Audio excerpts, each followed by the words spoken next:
vas rester là ou tu vas aller t'asseoir? Non, c'est pour savoir si je gère quelque chose. Il y a des gens. Alors, si jamais il y a des... Alors là, il y a quelque chose qui... Alors, il y a une lumière. Là, c'est quoi? Ah bah oui, je vois tout.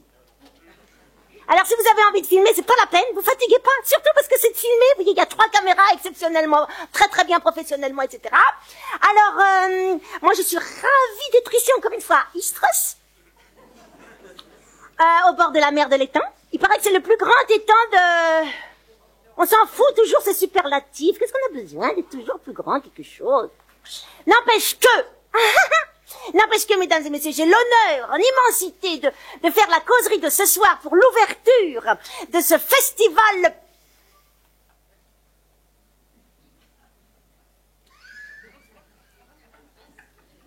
Du cerveau, ça se dit?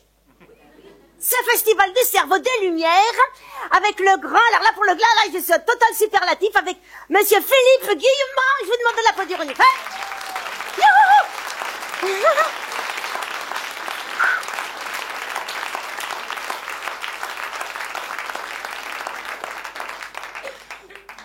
Merci.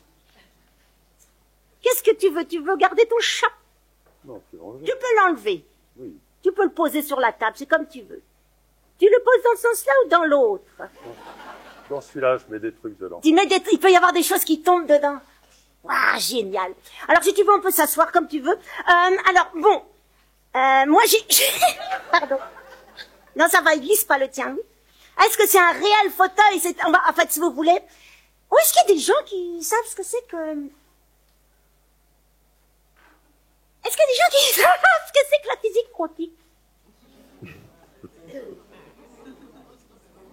Non, mais il faut pas avoir honte, hein. Ça fait 100 ans qu'on en parle, mais c'est à peu près 100 ans la création de la physique quantique. Un peu plus. Un peu plus que 100 ans. 110 ans. C'est ça. 110 ans à peu près que ça a été découvert, on va dire comme ça. Alors, ça a changé beaucoup de choses dans la conception, n'est-ce pas, de la réalité? Petit à petit, pas que la physique quantique, mais oui. Il y a quoi d'autre? Oh, la cosmologie. Ah bah oui, évidemment. Si on part par là, oui, d'accord. Et alors donc, la physique quantique, c'est un truc que... J'ai envie de demander au hasard à quelqu'un. Et c'est pas gentil. Comment tu pourrais résumer... Résumer. Résumer... Quantique. Le quantique. Vite fait, comme ça, on est à Istros, on est quand même loin de la capitale, hein, donc on va pas non plus... En vulgarisant un maximum. On vulgarise à fond. Voilà. C'est le quantique, c'est le non manifesté. Alors que la réalité que nous vivons, c'est le manifesté. Qui c'est qui rit comme ça bêtement? Si tu comprends pas, tu le dis, pas peine de ricaner. La physique quantique, c'est le non manifesté. Mais alors, je comprends pas parce qu'on dit que la physique quantique, c'est l'infiniment petit. Oui. Mais il est manifesté, lui. Non. Alors, d'accord. Il se manifeste quand on le mesure ou quand on l'observe. Exact. Pardon. Oui, bien sûr. C'est ça qui est dingue, c'est qu'en fait, la physique quantique, c'est la chose non manifestée qui fait qu'elle se manifeste à partir du moment où il y a un observateur. C'est ça. Vous savez ça, quand même. Le chat de Schrödinger, voyons. Il est mort, il est pas mort, il est mort, il est pas mort, il a juste besoin de sa pâtée, là. Là, vous savez un peu, quand même. On part de loin, Philippe, on part de loin. Je savais pas hein, qu'on partirait de si loin. Mais vous êtes là, et vous allez repartir avec quelque chose qui va vous changer. À mon avis, vous allez repartir pas pareil. Est-ce que tu veux que j'écrive l'équation de Schrödinger? Si tu veux. Je peux l'écrire parce que j'ai extrait un paperboard. Non, parce qu'il y a un truc qui est fondamental là-dedans, Philippe, tu vas voir. Tu me dis si je me trompe, hein. Oh, vous pouvez prendre des notes, hein, c'est dans le prix du billet, hein. Moins H bar petit 2 sur 2M multiplié par delta psi plus V psi égale, attention, je vous le donne en 1000.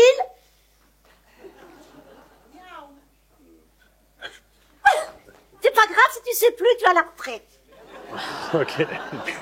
Bravo. Si. Ah oui. Eh ben ouais. Mais là, il y a une notion équation qui est très importante, Philippe, et je vais me taire, je vais te laisser la parole, c'est que dans cette équation ici, il y a une notion, on peut dire, un concept, un élément. Le temps. Le temps. On a enlevé le temps de l'équation. Je te laisse la parole. Ah. C'est pas ça? Non, non, le temps est bel et bien dans l'équation. Hein. Oui. Là, lié le temps, là? Ah, le temps est dans la mécanique quantique, il y est toujours.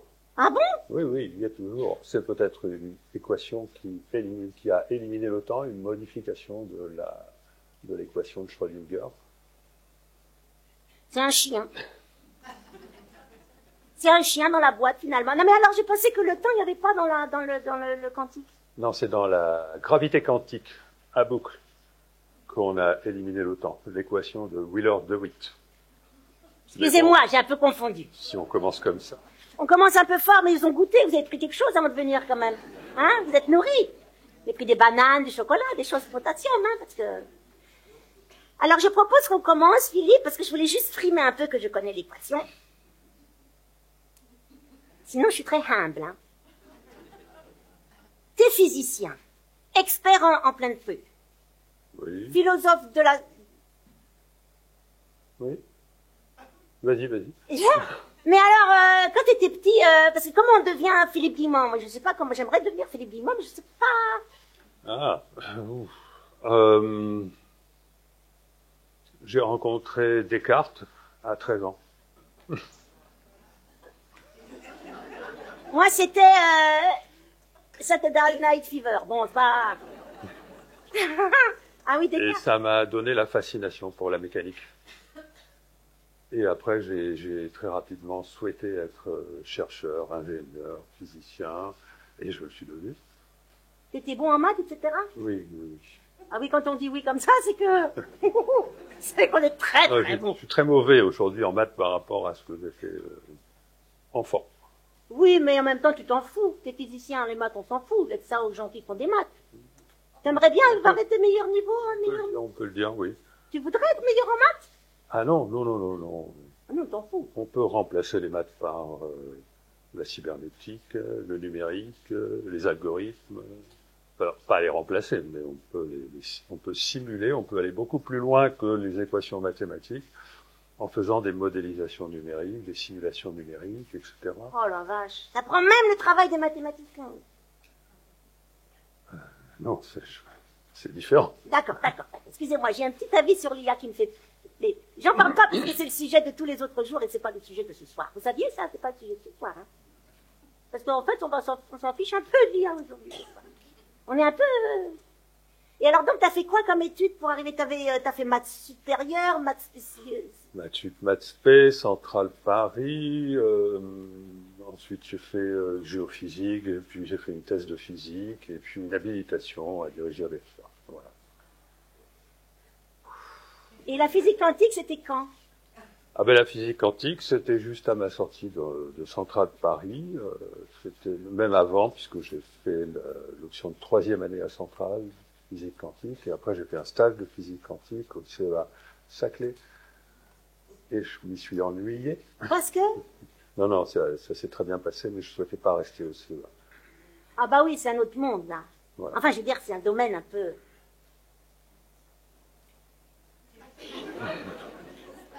qui, moi, personnellement, me terrifie, mais bon, tout va bien, tout va bien. Et alors donc, t'as fait tout ça, et alors, et qu'est-ce qui fait qu'à un moment donné, tu t'es dit, la physique quantique, c'est quand même une matière à penser le monde autrement et le mettre, en fait, à voir la réalité différemment, en fait, c'est ça. Absolument. Ben, non, mais ça vient encore de mon enfance, peut-être un peu plus tard. Je traînais mes guêtres dans la librairie Joseph Gibert à Paris. Il y en a qui connaissent. Où je lisais sur place beaucoup de livres qui dépassaient mon niveau parce que j'étais insatisfait par ce qu'on apprenait en classe et j'allais m'instruire dans les livres. Et donc j'ai lu très tôt, à commencer Descartes par Descartes, et Pascal bien sûr, et puis très vite les scientifiques, Einstein, etc.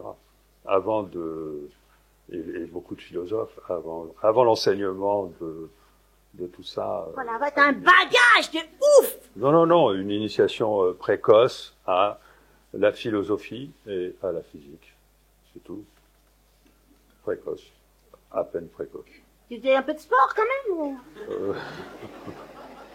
À l'époque, je faisais du vélo, oui. Non, mais c'est peut-être qu'un... Enfin, je veux dire...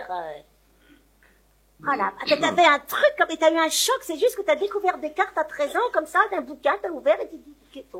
Alors, là, je vais apporter une précision.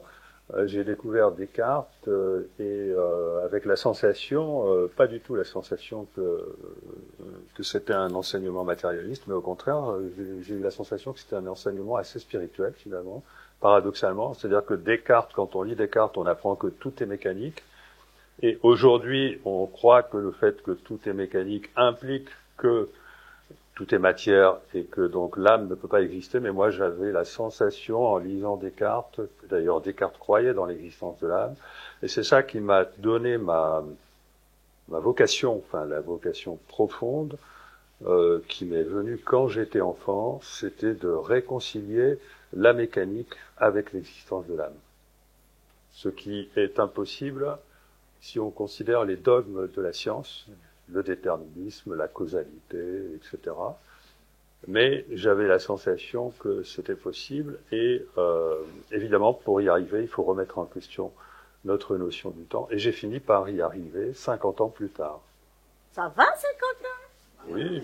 Bah avec tout le matin, attends, c'est énorme quand même. Tu es arrivé il y a 50 ans, et ça fait combien de temps là, à peu près? Que t'as réussi à faire le...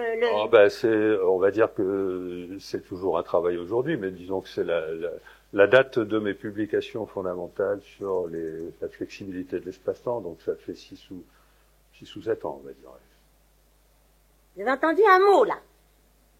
L'espace-temps. Ah bah oui, l'espace-temps. Vous savez ce que c'est, l'espace-temps, Listras? Non, bah c'est une notion intéressante. C'est une notion qui fait enfin, je veux dire, explique. Alors, l'espace-temps, c'est l'espace à 3 dimensions, tout le monde le sait. Le temps rajoute une dimension. Aujourd'hui, on sait que ce temps-là n'existe pas réellement en tant que temps qui s'écoule, mais qu'il existe réellement en tant que 4e dimension de l'espace. C'est-à-dire que tout est écrit d'avance.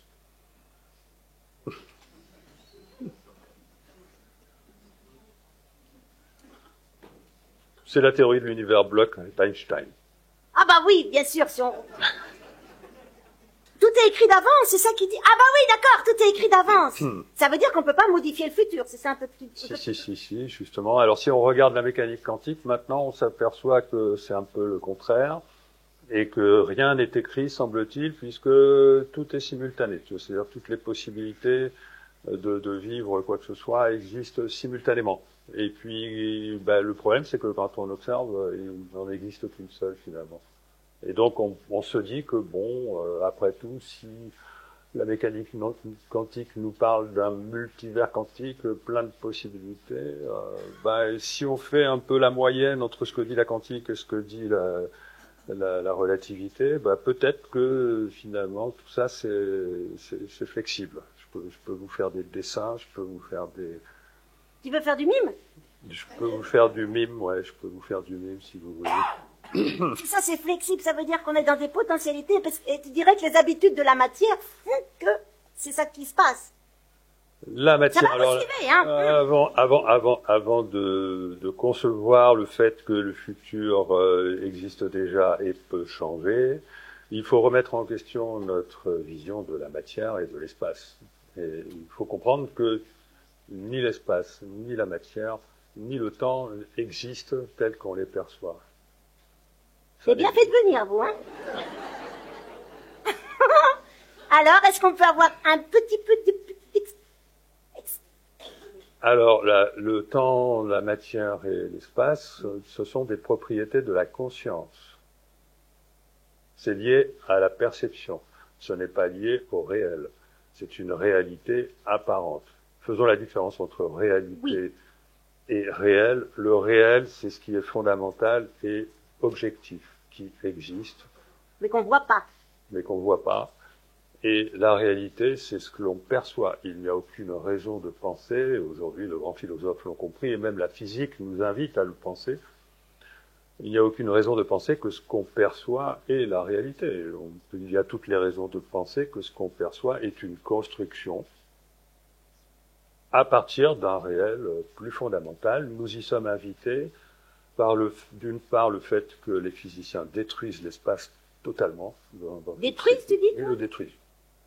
Ils le détruisent. Ils le rendent non local, pixelisé, en vibration, troué. Allez, l'espace, vas-y, va voir ailleurs dans la cour d'à côté, c'est ça qui compte. Et une autre raison, c'est la conjoncture holographique qui a énormément de succès depuis 25 ans, qui n'est pas démontrée au sens strict, mais qui montre que un modèle qui décrit la réalité sur une surface horizon de notre univers peut être équivalent à un autre modèle qui décrit la réalité plus comme on l'aperçoit, c'est-à-dire en volume.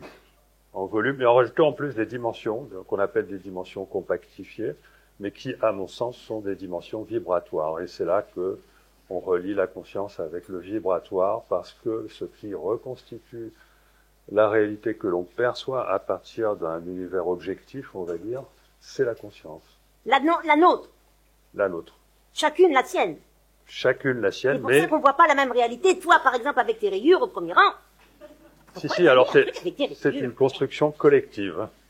Ah, c'est une construction collective. Voilà, on ressent pas la même réalité de la même façon, mais on voit tous la même réalité. Quand même.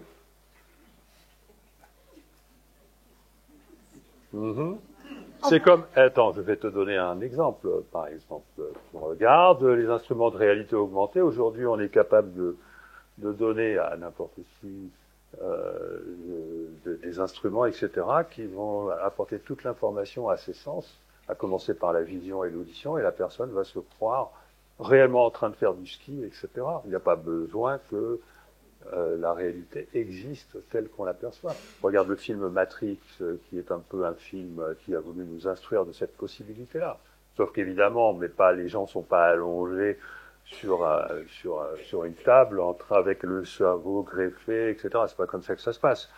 L'idée de la simulation est une idée qui est de plus en plus prise au sérieux par les physiciens, mais en fait, elle ne tient pas la route parce que le simulateur est censé se trouver dans une autre réalité. Or, le simulateur, il peut lui-même être simulé. Donc, où se trouve le simulateur du simulateur? Ouais, bien sûr. Donc, la théorie de la simulation ne tient pas. La seule théorie qui tient, c'est que la conscience est le simulateur. C'est-à-dire, c'est la conscience qui reconstruit nos perceptions de la réalité à partir du réel. Et le réel, il est quantique, c'est-à-dire qu'il est non manifesté. Ah, j'adore, c'est génial! Non, mais t'entends? Il stresse!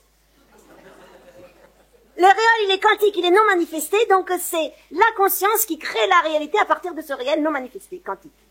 Ben voilà! Il n'y a rien.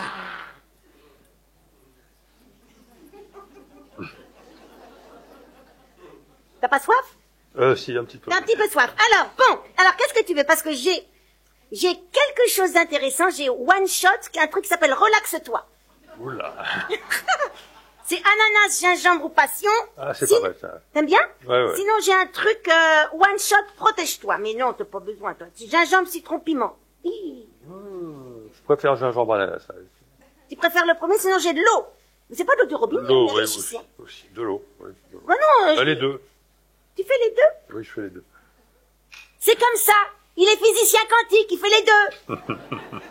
On dit pas physicien quantique, parce que non, il est là, il est pas là, il est là, il est pas là. Non, il est physicien. Alors, je ne suis pas physicien quantique. Bon, on se plaît à dire que je suis physicien quantique. J'ai fait de la quantique, mais je suis physicien généraliste, comme les docteurs généralistes. C'est-à-dire que j'ai étudié différentes branches de la physique. Et dans ma carrière, j'ai évolué dans différentes branches de la physique, de la thermodynamique à la physique théorique, en passant par la physique du rayonnement. Il a tout fait, gros, quoi. C'est ça, il a tout fait, quoi. C'est ça. Le quantique, ça fait partie d'un petit truc de tout le reste. C'est pas ce que je voulais dire. Il y a encore d'autres choses à inventer? Là, où t'en es, par exemple? T'en es que l'âme, tu mets l'âme, comme Descartes, en fait, tu mets l'âme, j'aime bien dire l'âme, c'est à cause du chapeau. Tu mets l'âme dans la recherche, dans le... Tu sais comment je mets l'âme? Ouais, mets-le, dis-le. l'information de la conscience intervient en complément de la mécanique qui a besoin d'informations. Ça, c'est quelque chose qui est démontré sous différentes coutures. Personnellement, j'ai fait des calculs de billard pendant des années. Des billards de pin. De billard, de boules de billard, mais bon, numérique, hein, pour arriver à montrer que la mécanique a besoin d'informations complémentaires pour déterminer le cours des événements. Et j'y suis arrivé. Mais ça, c'est quelque chose qu'on est en train de découvrir aujourd'hui dans une discipline qui s'appelle la thermodynamique quantique, et c'est devenu évident presque. Parce que la poussée innovative pour arriver à fabriquer des ordinateurs quantiques a boosté les recherches dans ce domaine, et ça, en bien, oui, en bien. En billard, et en bien. Pas sur le billard, non. Sur les moyens de créer des systèmes quantiques macroscopiques. Parce que les systèmes quantiques, on ne les observait qu'à l'échelle microscopique, quoique il y a des exceptions. Or, le quantique, il n'y a rien dans le quantique qui dit que ça doit rester cantonné à l'échelle microscopique. Ah bah non, le quantique est plus général. Ben le quantique, il est valable à toutes les échelles. Ben oui. Simplement, il y a un mécanisme qu'on appelle le mécanisme de décohérence, qui devient de plus en plus rapide au fur et à mesure que les objets sont gros, et qui font que le quantique disparaît très rapidement à partir du moment où l'objet il est soumis à son environnement. Ben oui. Voilà. Et donc c'est la décohérence qui est un mécanisme qui est mathématique, hein, qui crée notre réalité apparente à partir du réel quantique. Mais il subsiste un problème, c'est que la décohérence ne résout pas les superpositions d'états. Enfin, en tout cas, pas toutes. Et on a besoin de l'observateur. Ah ben alors lui, justement, quelle est son influence? Moi, je voudrais savoir, t'es un observateur dépressif. Non, mais c'est son cerveau, de toute façon. Ah bon, c'est pas son état. Oui, on verra que la conscience peut agir, mais pas dans le présent. La conscience, elle prépare les événements dans le futur, elle n'agit pas dans le présent. Dans le présent, c'est le cerveau qui agit. Ah, ça c'est intéressant. Enfin, bien sûr, tout est intéressant, mais dans le présent, c'est le cerveau qui agit. La conscience, elle est plutôt dans le futur, dans les potentialités du futur, en se disant, attends, qu'est-ce que je vais lui faire à lui, là? Non? Il y a une façon très simple de comprendre pourquoi c'est la conscience qui agit dans le futur. Oui. C'est que la conscience, en fait, elle est liée à l'espace, puisque c'est elle qui crée l'espace. Elle est l'espace. La conscience, c'est l'espace. Or, on a entendu parler des vibrations de l'espace. On sait aussi que le vide peut vibrer. Alors, il faut différencier le vide et l'espace, parce que l'espace devient une construction. Mais on sait que cette construction, elle repose sur ce qu'on appelle la gravité quantique, qui est le vide, en fait. Et on sait que donc que le vide peut vibrer. Bon, enfin, on le sait pas tout à fait. Il faudrait introduire un temps supplémentaire pour comprendre les vibrations du vide. Le soubassement de la réalité. T'as pas soif? Non, mais continue, le soubassement de la réalité. Le soubassement de la réalité est composé de, on va dire, de vibrations du vide qui sont équivalentes à la conscience. 2 secondes. À l'information de la conscience, pardon. Ah ouais, c'est pour ça. J'ai pas compris. Ah bah oui, sois précis, Philippe. Le fait d'être conscient rajoute un élément à l'information de la conscience, bien sûr. 2 secondes. Bah bien sûr, évidemment. Je suis ce que je vois. Je suis...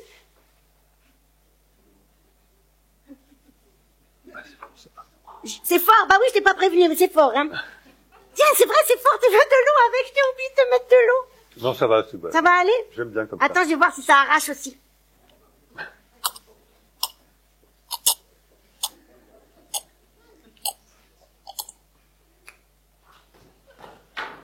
T'aurais pu me prévenir, ça arrache. C'est super fort. J'ai pris celui au piment ou quoi? Oh là là, dis donc, boum! Alors, la superposition, c'est ça qui fait que la décohérence n'est pas possible?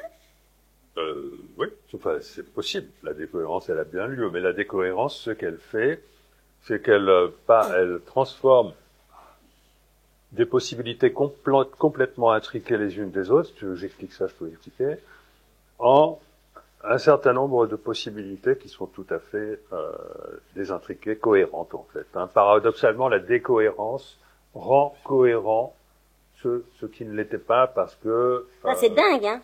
Pour fabriquer la réalité, on a besoin d'éléments épars appartenant à tous les possibles et il faut qu'ils soient correctement associés entre eux pour arriver à fabriquer des chaînes de causalité. C'est la décohérence qui fait ça. Mais elle ne fait pas le travail totalement et il subsiste la nécessité d'observer pour déterminer la réalité. Alors au niveau quantique, c'est devenu évident. Au niveau macroscopique, bien cette observation, en fait, elle n'est utile qu'à certains moments qu'on appelle des bifurcations.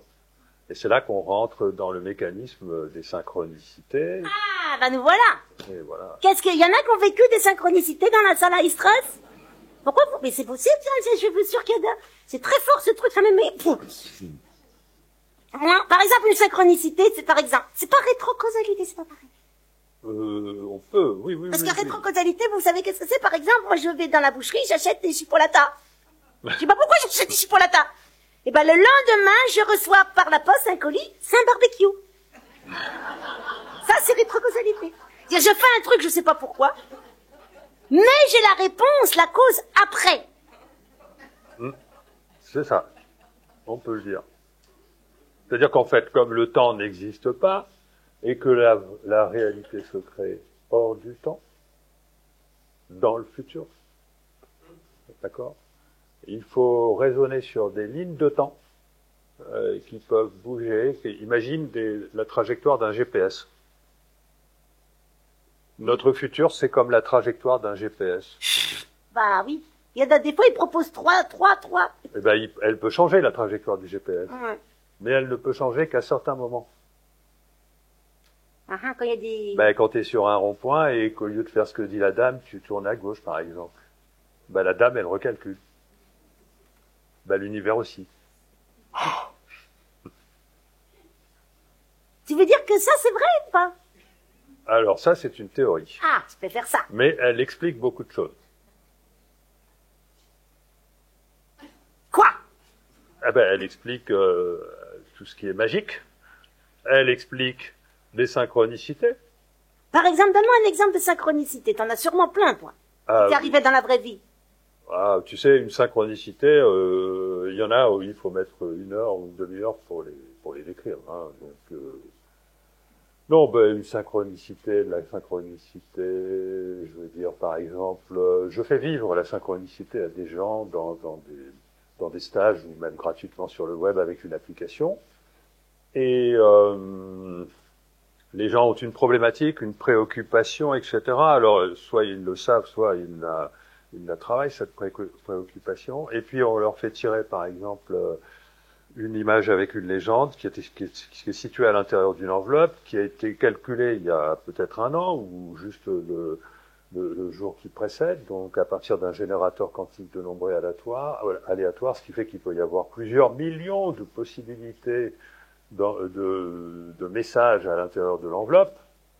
Eh bien, la personne tire une feuille de papier qui reflète exactement Pile poil sa problématique ou qui répond exactement à sa question. Ceci arrive très souvent.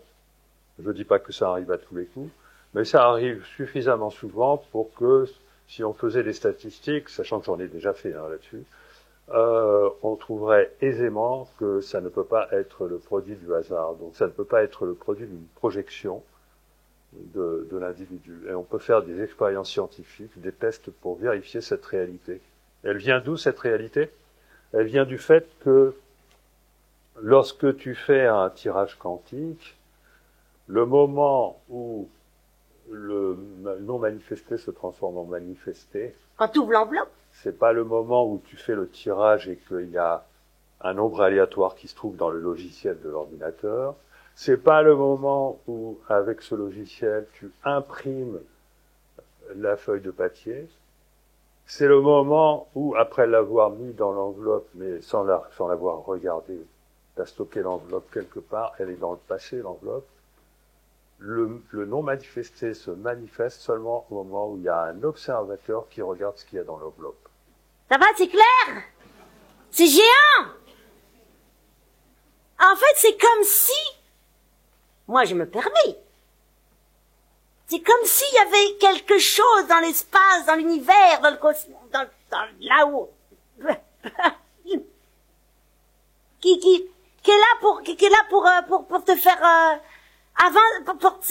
est-ce que c'est de l'amour? Ah, j'ai peur de dire le mot, mais j'ai envie quand même. Est-ce que j'ai le droit de le dire ou pas? Bien sûr. Est-ce que c'est... Ah, le mot interdit. Est-ce que ça peut dire que c'est de l'amour, un peu quelque chose comme ça? C'est ça que je voulais demander. De l'amour qui vient de quelque part, je sais pas, mais qui te dit, tiens, à ce moment-là, toi, tu as besoin de lire ça. Parce que c'est là ce dont tu as besoin, là, maintenant. Ah, c'est une drôle de question que je pose, j'ai un peu honte. C'est lié à ça. C'est pas directement ça. C'est lié à ça. Mais l'amour, la joie, l'émotion que tu investis dans ton futur privilégie une ligne de temps. Et c'est le fait que cette ligne de temps, parmi toutes les autres qui sont possibles, ait été privilégiée, qui fait que le tirage quantique va donner le résultat qui va conduire vers cette ligne de temps. J'allais le dire, mais tu peux Alors répéter? comment ça marche? Voilà. J'étais en train d'expliquer, mais j'ai pas fini. Pardon. Je te disais que la conscience, c'est l'espace. Oui. Que les vibrations de la conscience, c'est les vibrations de l'espace. Ouais. Or, les physiciens rajoutent 6 dimensions à l'espace, qui sont pas des dimensions compactifiées qu'on n'a jamais compris en physique, parce qu'on n'a pas encore introduit le nouveau temps qui permettrait de les comprendre, mais qui sont de véritables dimensions vibratoires, et ce sont des dimensions vibratoires du vide, parce que la conscience est une l'espace est une construction, et donc ces 6 dimensions supplémentaires, il faut les attribuer au vide, et c'est l'information de la conscience. Or, cette information de la conscience, elle agit de manière évidente sur tout ce qui se balade dans ton futur. Voilà, tout ce qui se balade dans ton futur et qui possède ta signature, parce que chacun d'entre nous a une signature vibratoire, va s'agréger sur ta ligne de temps et tu vas finir par privilégier une ligne de temps qui t'appartient parce qu'elle regroupe, elle agrège tous les archétypes qui correspondent à tes formes pensées. C'est-à-dire que ta conscience correspond à des vibrations du vide qui vont jouer qui sont liées aux fonctions d'onde en mécanique quantique, d'accord? Bien sûr. Et qui vont donc agréger des archétypes que la décohérence va transformer en ligne de temps, en chaîne de causalité, et que l'observation va finalement sélectionner en fonction de la ligne que tu auras privilégiée. De réduction du paquet d'ondes. Réduction du paquet d'ondes, voilà, par l'observation. Mais ça, c'est au niveau quantique. Au niveau macroscopique, en fait, la différence entre le quantique et le macroscopique, c'est juste une question de temps. Nous vivons tous à l'intérieur d'une certaine épaisseur de temps. Comme le temps n'existe pas, il ne faut pas considérer que la réalité se construise maintenant. Là. Non. Ce que nous avons à vivre là, dans le futur proche, est déjà là. D'accord? Et donc la conscience, ça correspond pas à quelque chose qui est produit par le cerveau. Ça correspond à quelque chose qui se trouve, à l'information qui se trouve juste là, dans la seconde qui devance le cerveau. C'est-à-dire que la conscience, elle est liée au futur proche. Parce que si tu ne mets pas une certaine épaisseur de temps, tu ne peux pas avoir d'information, et l'épaisseur de temps correspondant à notre conscience, elle est de l'ordre de la seconde parce que ça correspond à la période qui correspond à tous nos rythmes cérébraux, les 3 cerveaux, etc. Si c'est trop long, on ne peut pas percevoir les mouvements rapides. Si c'est trop court, on peut rien percevoir du tout. Donc voilà. Donc la conscience, elle a une certaine épaisseur de temps.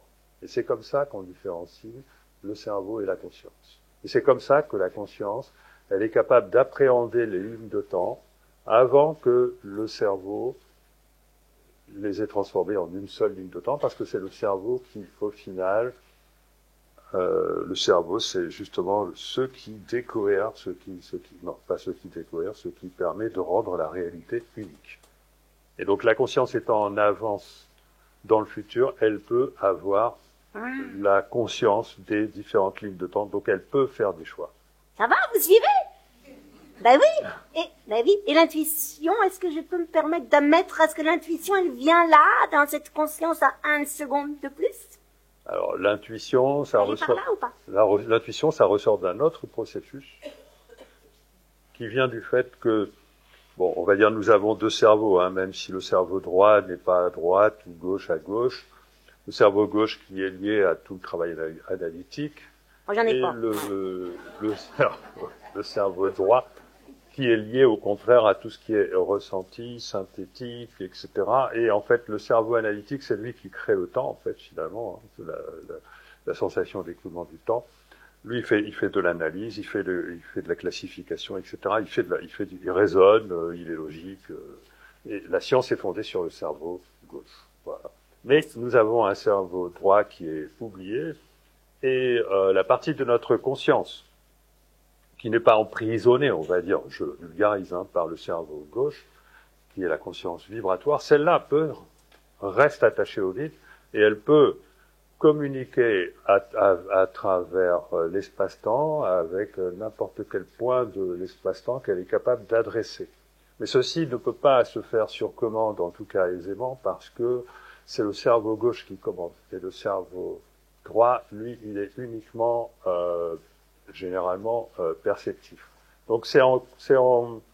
Tu parles de l'homme occidental, parce que si tu prends les peuples premiers... Voilà, oui, exact. Cerveau gauche, machin... Oui, parce que donc, eux savaient peut-être synchroniser naturellement les deux cerveaux. Parce qu'il y a un moyen, effectivement, d'arriver à amplifier la capacité du cerveau gauche, qui nous apporte l'intuition, mais aussi toutes les perceptions extrasensorielles. Et le cerveau droit. C'est le cerveau droit, voilà. Et tu peux justement, avec comment tu le fais, toi, pour En fait, le problème, c'est le déséquilibre entre les deux, quoi. C'est qu'il y en a un qui pense trop, qui pense qu'il est efficace, parce que la peur aussi qu'on nous met. Parce que quand même, la peur est quand même un gros business, hein. Bah oui, Non, mais c'est vrai. Non, mais il faut se rendre compte. C'est un gros business, la peur. Bah oui, ça empêche le cerveau droit de fonctionner. Ah voilà, ça empêche le cerveau droit. Et dans le cerveau droit, c'est peut-être là aussi que se situe le libre arbitre, le désir, la liberté, l'autonomie. Exact. Donc, c'est pour ça que c'est important que vous soyez venu ici, que vous êtes là, parce que Philippe, il a quand même des billes, j'ai joué des aux billes toute ma vie. Des billards. Non, mais je sais pas si vous, non, mais est-ce que, non. Il stresse. Est-ce que vous vous rendez compte de ce que vous êtes en train d'entendre? Le silence est très évocateur. Non, c'est vrai, c'est grand respect. Donc, alors moi, est-ce que tu veux est-ce que tu veux des... Alors, la mémoire, tiens, la mémoire, tu la mets où, là-dedans? Où tu veux, mais pas dans le cerveau.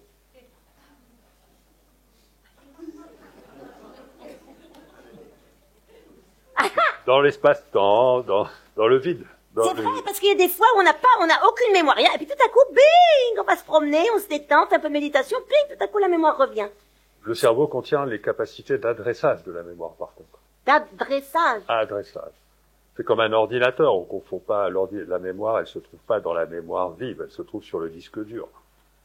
Donc le disque dur, c'est l'univers, c'est la mémoire sur un ordinateur, oui. Elle est transitoire, d'accord? Mais globalement, la vraie mémoire de l'ordinateur, celle qui contient toute l'expérience, tous les souvenirs, etc., elle est sur le disque dur. Or, nous, on n'a pas de disque dur. Voilà. Mais non, ça désangoisse. On n'a jamais trouvé le disque dur. C'est-à-dire que ça peut pas bugger. Pas mal. Voilà, mais c'est ça, il n'y a pas de disque dur, il n'y a pas de bug. Après, vous peut-être changer de temps en temps le logiciel quand même. Hein. C'est ça surtout. C'est ça en fait, c'est ça le principe de la réalité et du réel et comment on voit les choses, c'est que de temps en temps tu changes ton logiciel, tu vois plus du tout la réalité de la même manière. Tu changes, tu bifurques, c'est ça qu'il faut qu'on fasse. C'est ça, oh, ça m'enthousiasme. Bifurcation. J'ai un peu craché, pardon. C'est ça, faut bifurquer. Qu'est-ce que tu conseillerais toi aux gens je veux dire... Je conseillerais de s'intéresser aux 3 temps des anciens Grecs. Chrono. Oui, puisque la physique est en train de découvrir que le temps linéaire n'existe pas, le temps linéaire qui s'appelle chronos, mais n'a pas encore introduit, parce que c'est très difficile mathématiquement, hein. C'est ça le problème. Ils veulent l'introduire, mais ils ne savent pas le faire. Introduire un second temps que les anciens Grecs appelaient kéros, qui est le temps de l'opportunité. Parce que je parlais du GPS tout à l'heure, si tu veux changer ta ligne de temps, tu peux pas la changer n'importe quand. Il faut que tu sois au rond-point, il faut que tu sois aux bifurcations. Ben oui, tu vas pas te prendre un champ de maïs quand même, c'est bête. Voilà. Et c'est là que Kéros intervient. Alors Kéros, c'est quoi? Les anciens Grecs le symbolisaient comme un dieu ailé qui vient te signaler qu'il y a un moment, c'est le moment opportun, c'est-à-dire que là, tu dois faire un choix. Un truc qui se réveille, quoi, chez toi. Et donc, il y a trois possibilités. Soit donc la bifurcation, on a bien compris. Donc voilà, il y a une ligne de temps, et puis là, au moment opportun, il y a une ligne de temps qui va par là et une ligne de temps qui va par là. En général, c'est deux. Et à ce moment-là opportun, le kéros passe et vient te dire, attention, tu as 1 seconde ou 1 jour pour faire le bon choix. Et donc, il y a 3 cas. Soit tu détectes pas le kéros, soit tu détectes le kéros mais tu l'ignores, et dans ce cas, tu changes rien à ton parcours de vie. C'est l'ego, ça, non? En général, c'est via l'ego. C'est ça. Soit tu détectes le kéros et ça te parle et tu le reçois comme une guidance et là tu fais quelque chose que tu n'aurais pas fait sans cela. Et tu changes ta vie. D'accord? Et ça, on peut le modéliser numériquement, mais c'est très difficile à modéliser mathématiquement. C'est pour ça que les physiciens sont encore... C'est quoi numérique et mathématiques? C'est quoi la différence? Le problème, c'est que la physique est gouvernée par les mathématiques. Ouais. Alors que aujourd'hui, les mathématiques sont trop limitées dans leur capacité d'appréhender le réel. Il faudrait passer à quelque chose qui est de l'ordre de l'informatique. Hein, il faut faire de la simulation et plus tard, il faudra utiliser des ordinateurs quantiques pour aller plus loin dans la recherche. Et à ce moment-là, on comprendra toute la complexité du réel, on sera capable d'introduire ces nouveaux temps dont on a besoin. Le deuxième temps, c'est le temps qui nous permet de changer de ligne de temps, c'est-à-dire qu'on change sa vie d'un seul coup. Mais il existe un troisième temps qu'on appelle aion. Aion? Oui. Comme dans les bagnoles. Aion, A-I-O-N, on va dire. Qui est lié au changement de cycle, qui est lié au nouveau futur désiré par l'âme.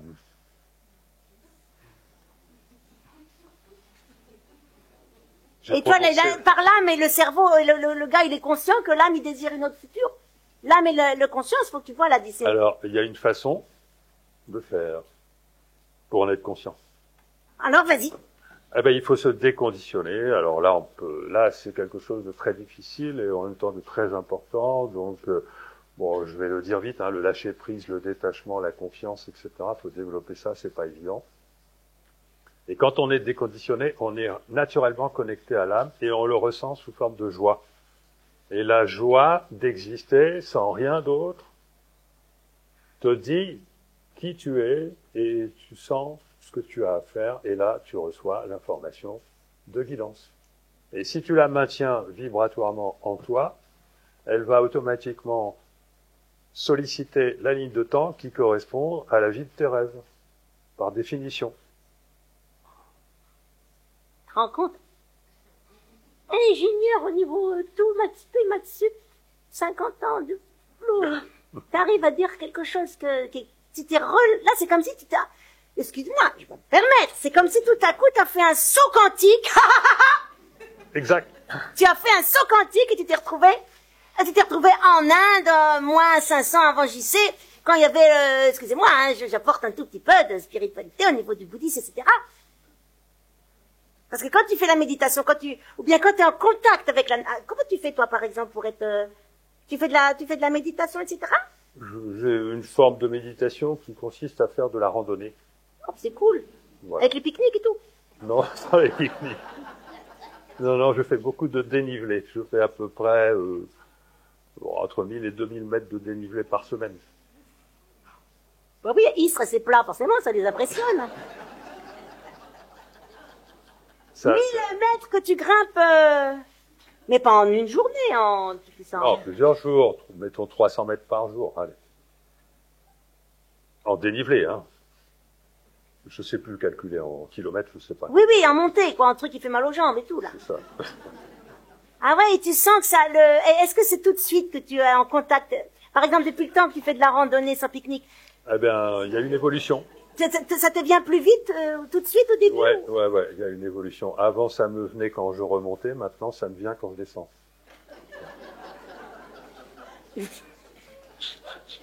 Mais tu pars d'où? Les idées, tu télécharges des idées, ton cerveau, il pense plus à rien parce que tu es tellement occupé à regarder où tu mets les pieds parce que sinon tu tombes dans les ravins, que ton cerveau, il est squeezé, et puis à un moment donné, paf, il y a une idée qui tombe. Et là, tu sais ce que tu as à faire. Et tu remontes ou tu continues tu la notes? Je Tu la ne note. pas chez toi. Je la note. Avant, je la notais, maintenant, j'utilise le dictaphone. Oui. Ah oui, mais t'en as encore? Tout le temps? Des idées? Oui. Ah ben, c'est indispensable. Si tu peux pas Ben oui, écrire, bien tu sûr. peux pas... C'est ça qu'on est vivant, quoi. C'est quand tout à coup, mais bon, non mais franchement, il stresse. Vous êtes venus ici ce soir. J'avais écouté Philippe. Vous allez acheter son livre. Vous allez lire son livre. Il faut que vous fassiez l'expérience. Comment tu vas faire l'expérience avec les jumelles, madame? Comment? Mais on peut méditer de différentes manières, hein. Quand tu écoutes une émission à la con à la télévision ou à la radio, tu médites naturellement parce que ton cerveau, il est complètement... Dans les bons cas, oui, on t'écoute. Alors. Voilà. Dans la voiture, quand tu conduis, Quand tu fais de la cuisine. tu peux te retrouver Ouais, en mais il y a temps. pas même un truc avec l'espace ou pas? Parce que quand même, la nature, il y a un truc qui fait que de toute façon, on est relié. Parce que par exemple, si je te dis un truc, tiens, alors là, tu vas voir, il stresse. Ça va, vous tenez? Pas de sonore, hein? Là, j'ai une question parce que c'est la nature. Les acacias en Afrique, tu connais ça? Vous connaissez ça? Ah oui. Il y a des acacias en Afrique. Quand il y a les antilopes qui viennent manger un acacia, eh ben l'acacia, il prévient ses copains acacias quelques kilomètres en disant attention, il y a un troupeau d'antilopes qui arrive. Et c'est ce qui fait l'autre acacia. Eh ben il se transforme la molécule de ses feuilles et elles deviennent vénéneuses. Alors, L'information passe à travers le soubassement de la réalité, qui est le vide, et qui est en vibration. Et dans le vide, il y a plein de ce qu'on appelle des trous de verre, qui font communiquer n'importe quel point de l'espace et du temps. Alors, il faut que je dise quand même un mot, parce que sinon il y a certains physiciens qui vont râler. En mécanique quantique, les trous de verre ne permettent pas de communiquer de l'information. Mais ça, c'est parce que la mécanique quantique, elle travaille en 4 dimensions, et lorsque la méca-Q aura introduit les 6 dimensions supplémentaires liées à la conscience, c'est une information vibratoire qui pourra être transférée à l'intérieur des trous de verre. On voit déjà ça à l'échelle cosmologique, parce qu'à l'échelle cosmologique, on est capable de faire des calculs qui relient 2 trous noirs par un trou de verre, en vortex d'ailleurs, et on s'aperçoit que pour décrire ce vortex qui relie les 2 trous noirs, il faut utiliser le modèle holographique, je vais pas prononcer des mots barbares, la correspondance à DSCFT, etc. Qui introduit, voilà, on s'aperçoit que ça introduit des dimensions vibratoires supplémentaires liées à la conscience. Et donc, c'est-à-dire que tous les points de l'espace et du temps, tous les points de l'espace-temps sont potentiellement reliés par la conscience à l'aide d'ondes de torsion. Enfin, je pense que ce sont des ondes de torsion parce que seules les ondes de torsion sont capables de communiquer de l'information sans que cette information soit dispersée comme avec les ondes longitudinales. Non, mais on est d'accord avec les ondes de torsion, hein. Voilà. T'es d'accord? Oui. Bon. Et donc, donc, ça veut dire que l'acacia, il passe par le vide, les soubassements du vide quantique. Et il va récupérer les racines du copain. Ça, c'est une vision Simpliste. simpliste. Il faut quand même... Mais comment ils font quand même? La conscience collective. Ils sont plus reliés que nous-mêmes à leur conscience collective. Et la conscience collective, là, il n'y a même pas besoin de communication à travers le temps et l'espace. Et quand est-ce qu'a eu lieu la catastrophe, alors? Pour les humains, je veux dire, parce qu'on a perdu cette conscience collective, ça revient. Regarde, en tout cas, on est là. Tout ce que tes travaux font, c'est pour la remettre. Chez les humains, ça existe, hein. pas occidental, si? Même occidental. Il est connu que lorsque une idée qui va transformer la société est dans l'air, elle est captée par plusieurs physiciens ou scientifiques en même temps. Ouais, ça m'arrive, mais ça m'arrive tellement souvent. Non, c'est vrai, c'est dingue, hein. C'est le truc du colibri, quoi.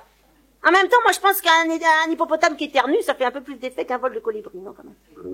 Non. Ça n'a rien à voir avec le colibri. Non, le colibri, c'est-à-dire que le colibri, c'est l'acte de créer un exemple. Voilà. Mais comme le temps n'existe pas, cet exemple, il se propage instantanément à travers le temps. D'accord? Oui. Et donc, tu crées un exemple, ça crée de suite plein d'autres exemples qui se propagent dans le temps. Et du coup, dans l'espace, parce que ces lignes de temps qui sont différentes interfèrent les unes avec les autres. Donc, l'effet colibri s'explique par le fait que dès que tu fais quelque chose de nouveau, ce nouveau se multiplie à travers l'espace et le temps du futur en construction. Donc, ça veut dire que pour moi, le nouveau, c'est la joie. Voilà, donc... Et le nouveau, effectivement, émerge de la joie. Voilà, ça veut dire que ayez de la joie tout le temps. Comment dire? Attention, la joie, ça ne se... Non, mais oui, ça va se chercher, ça tu veux dire? Il faut se déconditionner. Faut que tu te déconditionnes. T'éteins ta télé, t'éteins ta radio. T'éteins tous tes machins, et tu te reconnectes juste comme ça, et puis tu vas voir que... c'est politique, hein, non? Qu'est-ce que t'en penses? Moi, je trouve que c'est jeune. Non, aujourd'hui, c'est politique, la joie. C'est politique dans la mesure où la politique tente à éteindre toute velléité de pensée de ce genre. Ça bruisse, t'entends, ça a bruissé. Est-ce que t'as lu beaucoup de science-fiction quand t'étais petit? Ah, beaucoup, oui. Ouais, t'étais beaucoup science-fiction. Waouh. Est-ce que t'avais des rêves un peu... T'avais des rêves? Tu te souviens de rêves un peu, tu sais, de... Ouf. Oh, ben j'avais rêvé de faire des expériences de télépathie, des choses comme ça. Mais bon, aujourd'hui, on a dépassé tout ça avec la vision à distance. On peut faire mieux que de la télépathie. C'est déjà pas mal, hein, télépathie, quand même. Oui. La vision non, mais je parle au niveau scientifique, oui, avec des méthodes. Ah oui, avec des trucs, oui. Avec des appareils. Des ordinateurs. L'ordinateur quantique, c'est un petit peu, on s'en fout un peu, non? Enfin, je veux dire, de toute façon, il faut qu'il fasse froid, très très froid pour que ça marche, non?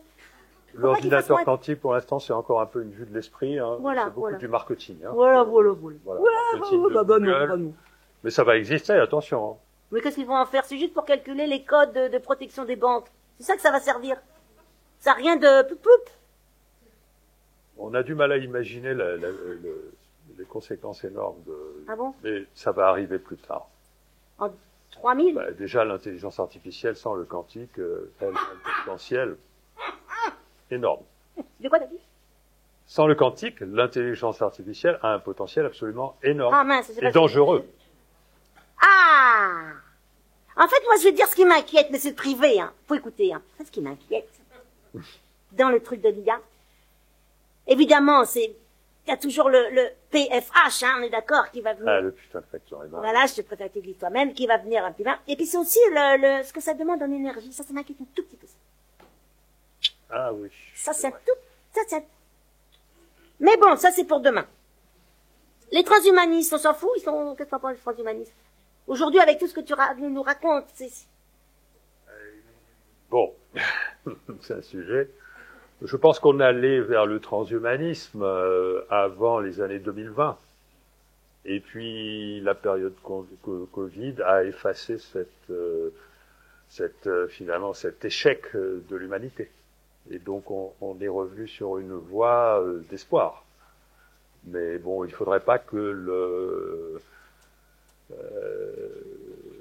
l'opération 2.0 mondialiste nous y ramène via l'intelligence artificielle, parce que là, on avait utilisé l'outil de la vaccination à l'époque, mais cet outil va être remplacé par l'identification numérique. Alors, à propos de l'identité numérique, ça c'est quand même quelque chose d'important, parce qu'il y a beaucoup de gens qui ont peur, je le vois sur les réseaux, de l'avènement de l'identification numérique. Bon, déjà, on est tous plus ou moins identifiés numériquement. Et c'est vrai que l'identification numérique avec un identifiant unique, c'est quelque chose qui nous pend au nez. Là, c'est en train d'être voté. En Suisse, ça vient d'être voté. Ça veut dire quoi exactement? Eh bien, c'est le fait qu'avec un seul identifiant, on va pouvoir avoir accès à toutes les données concernant ta vie, on va dire, et surtout à tes données bancaires. Et le danger, c'est lorsqu'on va relier l'identité numérique à la monnaie. Alors ça, on va avoir du mal à y échapper, à mon avis, parce que c'est un projet qui a énormément de puissance. Et donc, ce qu'on sera obligé de faire pour éviter le fait que la monnaie cesse d'être de la monnaie, mais devienne contrôlante, c'est-à-dire que tu achètes, tu vas pour acheter quelque chose dans un magasin, ah ben non, c'est interdit. Ça Parce que interdit. mon numéro dit que j'ai pas le droit. Parce que j'ai du diabète, je peux pas acheter un gâteau. La machine, ouais, le numéro te dit que... Non. Pour plein de mauvaises raisons, certainement. J'ai pas de diabète, hein. Alors, j'aime bien les gâteaux. C'est lorsqu'on va relier l'identifiant numérique au système monétaire que l'humanité va affronter son plus grand danger, qui, heureusement, s'est quand même pas mal dissolu depuis que on est passé à un monde multipolaire au lieu d'être le monde unipolaire qui était prévu initialement. Donc quand même, ce danger s'est quand même écarté. Mais il va quand même revenir. Et là, il sera très important d'apprendre à utiliser des monnaies alternatives de manière à conserver son libre arbitre. Mais la monnaie en vrai, c'est bien quand même les vrais billets et tout ça. Non, même ça, ils vont finir. Tu sais qu'ils veulent faire disparaître. Bah oui. Bah il y a des pays où tu peux plus, hein. Et alors je me demande si c'est légal d'ailleurs. C'est légal? C'est notre sujet. Normalement, c'est illégal, mais je crois qu'ils s'en foutent. Les banquiers, ils ont tous les pouvoirs. Je pensais pas qu'on allait aborder ce sujet-là, mais... Non, mais n'empêche qu'il faut entendre ce qu'il dit. Non, mais attends, l'identité numérique, comment ils peuvent faire? Comment ils vont faire? Ils décident, tiens, toi, tu t'appelles B1412. Alors, c'est quand même indirectement lié à la conscience, ce sujet. Moi, je m'y suis intéressé beaucoup. Parce que qui dit rentrer dans ce processus-là, c'est finir par perdre son libre arbitre. Ah bah oui. Alors comment on fait pour le maintenir, En fait, pardon, j'ai dit une bêtise. On perd pas son libre arbitre, mais on perd sa liberté d'action. Pas pareil. Donc non, on conserve le libre arbitre, mais mais pour des pas petits trucs, agir. quoi. Bah bien sûr. Voilà.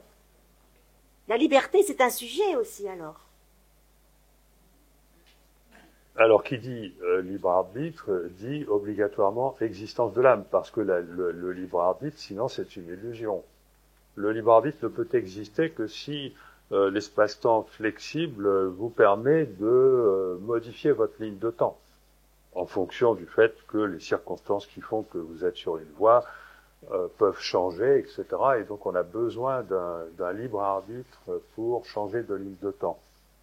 Le libre arbitre, il vient du fait que notre véritable être authentique, c'est-à-dire la plus grande conscience à laquelle nous sommes reliés, on n'a pas trop le temps de développer ça, ne peut pas se pencher au niveau de détail où tu vis pour arriver à te guider. Donc il t'envoie simplement sa vibration sous forme de joie, ok, donc toi ça te permet de programmer finalement correctement ta nouvelle ligne de temps, mais tu vas avoir des choix à faire pour savoir si tu bifurques à tel moment, à tel moment, et lui, ton âme, ton soi, tout ce que tu veux, il n'a pas la capacité de voir à quel moment il faut bifurquer, parce que, et là, ton ego va te protéger contre des décisions qui viennent du cœur, il va généralement... Voilà.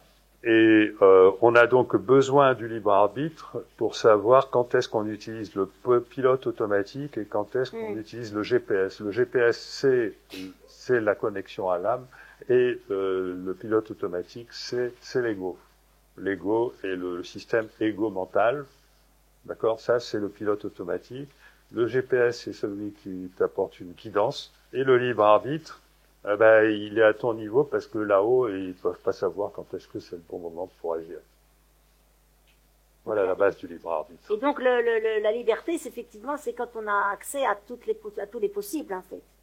Et ça se réduit. Et qu'on est dans la voie du milieu entre tenir compte de sa connexion, donc de son cœur, ou tenir compte de son raisonnement, de son mental, de ses intérêts, etc.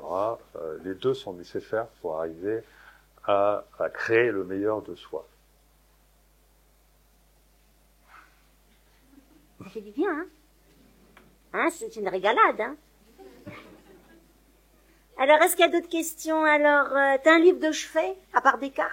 T'es encore sur Descartes ou t'as un petit peu? J'ai pas vraiment de livre de chevet, mais si je devais en avoir un, ce serait les dialogues avec l'ange. Ah, bah oui, bien sûr. Vous connaissez? Ouais. Les dames, elles connaissent. Il est à Malache. C'est ça. Très, très intéressant. C'est vrai? T'as tout lu déjà? Oui, Ça se oui. lit, ça se dit, ça se Oui, dit mais fort. c'est un livre même qui est difficile à lire, ou alors il faut le relire, le relire, le relire. Et après, avec l'expérience, on finit par trouver absolument Ah, fascinant. ouais. Et Ah ouais, puissant. faut la voir aussi, tous les livres de Philippe, et plus en plus, Dialogue avec l'ange, hein, c'est extraordinaire, hein. C'est un ange qui a parlé. Quelqu'un. Il a écrit. Moi, ça m'arrive des fois. Est-ce que t'as le vertige? Non, heureusement. Ah d'accord, parce que ça peut... C'est quoi? Alors, je voudrais... Qu'est-ce qui te fatigue? Qu'est-ce qui me fatigue? Ouais, qu'est-ce qui te fatigue? Qu'est-ce qui me fatigue? Vraiment, mais je parle psychique, tu vois, pas la fatigue. Psychique, fatigue. Oui, pas la fatigue de monter un escalier. Tu l'as pas, peut-être, hein. Ça dépend, s'il y a 6 étages dans un ascenseur. La lenteur avec laquelle les choses évoluent. Je peux me permettre quelque chose? Oui. Je pense que ce qu'il vient de dire, ça vous responsabilise. Pas ce que je voulais dire, mais oh, c'est vrai. Non, mais je peux, moi. Oui. Voilà, il stresse. Est-ce que tu aimerais rentrer dans un trou noir pour voir comment c'est? Ah, ben je fais souvent ça. En imaginaire, bien sûr. Comment tu peux faire un truc Mais pareil? je l'ai fait, je n'ai pas arrêté de le faire pour comprendre le temps. Donc, Mais comment tu peux faire un truc pareil? ben, tu t'imagines, bon, tu connais à peu près les propriétés des trous noirs, Bah ouais, tu connais tu peux la dilatation du temps, donc tu essayes de t'imaginer qu'est-ce qui se passe quand tu dilates le temps. D'abord, est-ce que tu vois pas d'ailleurs, j'ai souvent essayé de rentrer dans un trou noir dans l'imaginaire pour arriver à comprendre que, contrairement à ce que la physique dit aujourd'hui, il n'y a pas le phénomène de spaghettification. Ah bah oui, j'avais pensé. Vous savez la spaghettification? Quand tu rentres dans un trou noir, tu deviens un spaghetti parce qu'en fait, tout, tu deviens qu'un... Voilà, parce Ça que te... les calculs qui Spaghetti. les calculs qui conduisent à l'idée que quand tu rentres dans un trou noir, tu finis par devenir un spaghetti, ce sont des calculs qui utilisent que la relativité générale et qui tiennent pas compte de la mécanique quantique et qui tiennent pas compte notamment de la décohérence. Or, dans un trou noir, la décohérence, c'est là que je me suis tordu l'esprit pour arriver à imaginer ça. Ma conclusion, imaginaire bien sûr, intuitive, c'est que quand tu rentres dans un trou noir, tu n'es pas spaghettifié. Tu rentres et tu sors. Non. Tu rentres dans le non manifesté et tu conserves toute ton information. Les trous noirs conservent toute l'information. Donc c'est très... Ah, donc on a envie d'y aller alors. Parce que j'étais presque en train de te dire, mais qu'est-ce que t'enverrais dans un trou noir pour qu'on s'en débarrasse? Mais non, finalement, non. Parce que Voilà. en vrai, c'est bête de dire ça. Bon, on va tous y aller un peu après la mort. Hein. C'est une bonne nouvelle. Alors attends, alors attends, un adage chinois, ça fait du bien. Pour terminer bientôt. Un bon archer atteint la cible avant même d'avoir tiré. Est-ce que là, on est dans l'histoire de la conscience? 1 centimètre de plus? Alors, 1 seconde de plus? Le futur, la ligne du futur que tu décides? alors je vais expliquer comment ça marche. La conscience est liée à une certaine épaisseur de temps et la méditation ou différentes manières de modifier son état de conscience permettent de dilater cette épaisseur de temps.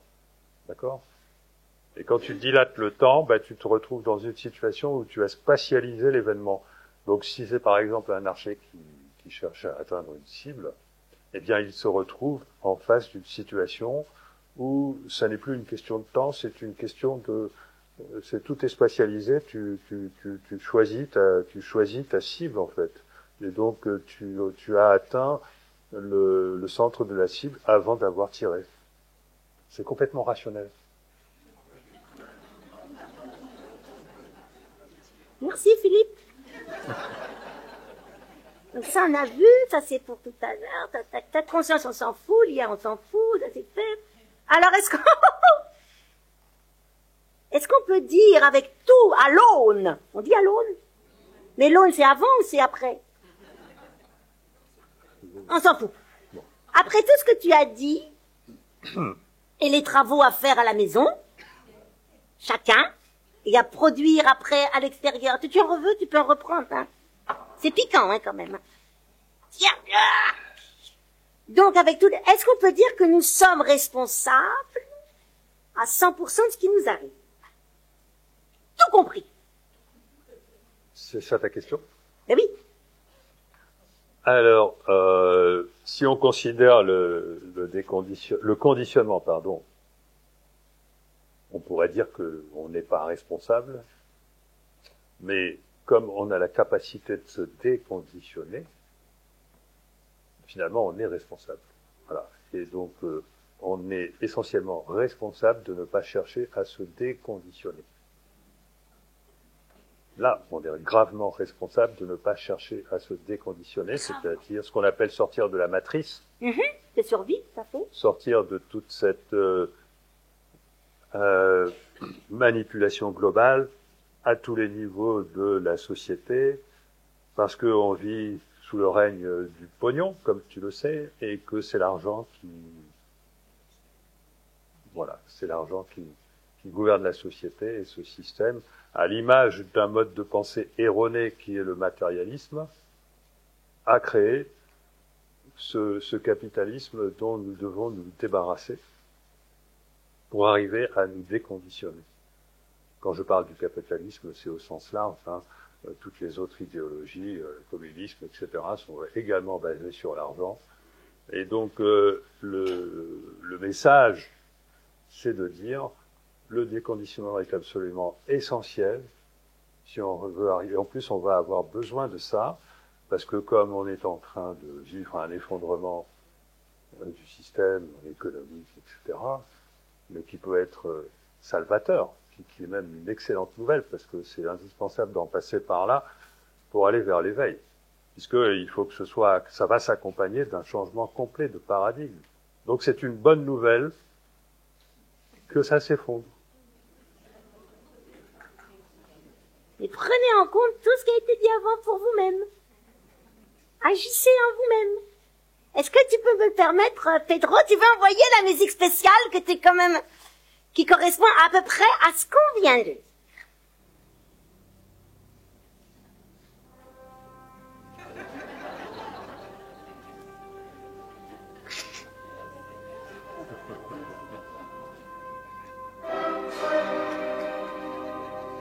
Attends.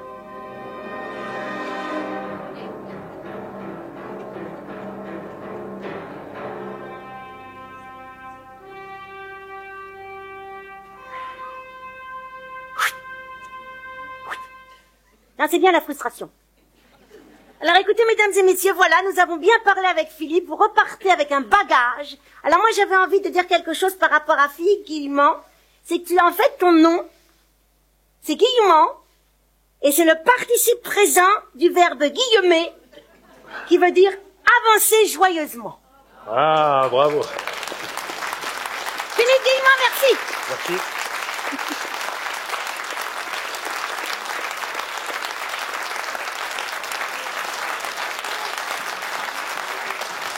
Merci.